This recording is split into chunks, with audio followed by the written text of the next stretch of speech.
सही थे जी।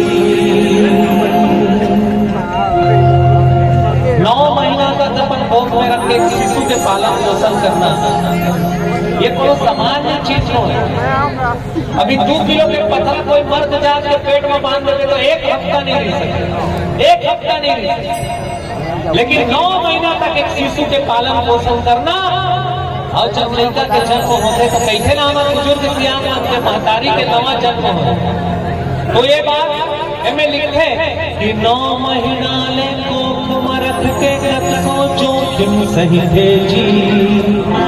और नवा जन्म दे थे तावोला ताई कोनो कही थे जी। बाप के पद विद्वान बना थे कैसनो अंगठा छापला।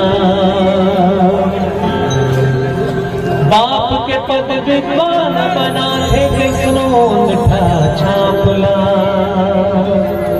और सुखमा दुखमा का भूखा झन भोला